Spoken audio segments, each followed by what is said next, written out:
Hi sa lahat. Ang serbisyo ng analytical ay nakikipag-ugnayan sa iyo, Guru Markets.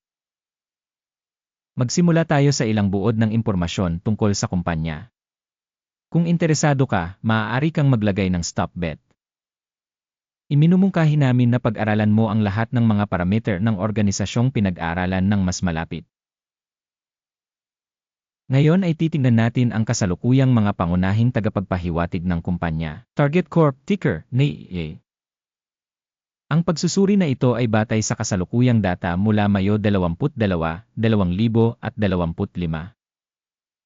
Sa pamamagitan ng pag-uri Guru Markets Organisasyon Target Corp na bibilang sa subkategory Retail Product, 35 kumpanya ang nakikilahok sa pagtatasa at ito ay medyo kinatawan.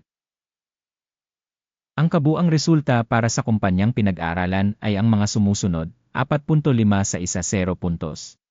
Ang average na marka para sa subkategory ay 1 puntos. Kung titignan mo ng napakalawak sa kabuuan ng merkado,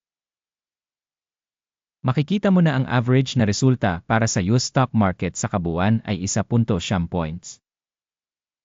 Laban sa 4.5 na rating para sa kumpanya Target Corporation. Sa pamamagitan ng paghahambing ng paggalaw ng presyo ng stock ng kumpanya Target Corp at mga subkategory na kumpanya, makikita natin na over 12 months ang shares Target Corp nagpakita ng dynamics na minus 41.7%. 37% ay laban sa mga pagbabago sa presyo sa subkategory. Market capitalization ng kumpanya Target Corporation nagkakahalaga ng $42.25 bilyong dolyar. Na may capitalization ng subkategory na 1,456 bilyong dolyar. Target Corporation account para sa isang bahagi ng 2.02%. Ito ay isa sa mga maliliit na kumpanya sa subkategory. Ang halaga ng libro ng kumpanya ay $14.74 bilyon. Na may capitalization ng libro na $187 bilyon, ang subkategory ay nagkakahalaga ng $187 bilyon. Target Corp umabot sa 7.75%. Sa paghahambing ng mga bahagi ng market at balancing capitalization, makikita natin ang mga sumusunod. Ibahagi Target Corp sa subkategory sa kaso ng market value assessment ay 2.02%. Ang capitalization ng halaga ng libro ay 7.75%. Na 175% higit sa bahagi ng halaga sa pamilihan.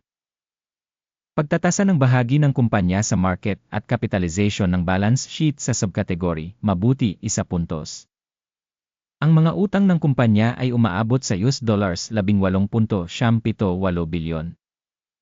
Debt-to-book value ratio ay 127% ng equity ng kumpanya. Rating ng utang ng kumpanya, masama, -1 puntos. Ang market price ng kumpanya sa ratio ng kita ay 1:1. Ang average sa subkategory ay 39.3, na 74% mas mababa kaysa sa subkategory. Ang market value sa profit ratio ng kumpanya kumpara sa mga kumpanya sa subkategory ay napakahusay, 2 puntos. Ang tubo sa huling 12 buwan ay $4,185 milyon. Ang mga pasulong na kita para sa susunod na 12 buwan ay inaasahang magiging $3,780 milyon. Ito ay 7.7% mas mababa kaysa sa kasalukuyang antas. Pagtatasa ng inaasahang tagapagpahiwatig ng kita sa hinaharap kumpara sa subkategory, passable, 0 puntos. Ang ratio ng halaga sa kita ng kumpanya ay 0.4. Ang average sa subkategory isa ay 60% na mas mababa kaysa sa subkategory average. Pagsusuri ng presyo ng stock ng kumpanya sa ratio ng kita kumpara sa mga tagapagpahiwatig ng subkategory, mabuti 1 puntos. Ang kita sa huling 12 buwan ay $105,870 milyon. Ang pasulong na kita para sa susunod na 12 buwan ay pansamantalang tinatantya sa $75.63 bilyon. At ito ay 0% mas mababa kaysa sa kasalukuyang sandali. Pagtatasa ng tagapagpahiwatig ng inaasahang dami ng mga benta sa hinaharap kumpara sa mga tagapagpahiwatig sa subkategory, passable, 0 puntos. Ang marginality ay 3.7% na may average sa subkategory na 2.4%. Ang pagkakaiba sa pagitan ng average ng subkategory at pagganap ng kumpanya ay 1.5%. Pagtatasa ng kakayahang kumita kumpara sa mga tagapagpahiwatig ng mga kumpanya sa subkategory, mabuti, 0.5 puntos. Ang bahagi ng kumpanya sa bilang ng mga empleyado sa subkategory ay 11.07%. Ito ay 282% higit sa bahagi ng market capitalization. Ang halaga ng market capital bawat empleyado ng kumpanya ay katumbas ng $76,000. Habang para sa subkategory ito ay $367,000. Ang pagkakaiba sa pagitan ng average ng subkategory at pagganap ng kumpanya ay 73.8%. Pagtatasa ng halaga ng kapital sa merkado bawat empleyado kumpara sa mga tagapagpahiwatig sa subkategory, mabuti, 0.5 puntos. Ang dami ng tubo sa bawat empleyado ng kumpanya ay $9,500. Average sa subkategory, $9,300. At ang pagkakaiba sa pagitan ng average sa subkategory at performance ng kumpanya ay 2%. Pagsusuri ng kita sa bawat empleyado kumpara sa mga tagapagpahiwatig ng mga kumpanya sa subkategory, mabuti, 0.5 puntos. Ang benta ng kumpanya sa bawat empleyado ay $241,000. Sa subkategory mayroong $381,000. Ang pagkakaiba sa pagitan ng average ng subkategory at pagganap ng kumpanya ay 58%.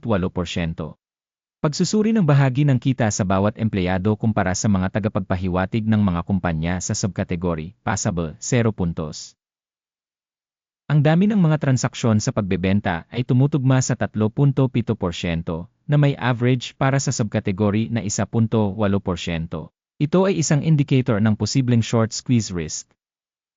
Tagapagpahiwatig Res 14 na nagpapakita ng antas na 42% para sa kumpanya Target Corporation, habang para sa subkategory ang RC level, 14 na ay 55%. Ang aktual na presyo ng pagbabahagi ng kumpanya ay nasa paligid ng $73.02. Ang target na presyo ng pinagkasunduan para sa mga pagbabahagi ng kumpanya ay nasa paligid ng $110. Ang dynamics ng kasalukuyang presyo at ang consensus forecast ay katumbas ng humigit kumulang 11%. Tignan natin ang talahanayan ng order. Magagamit mo ito, link sa nakapin na komento.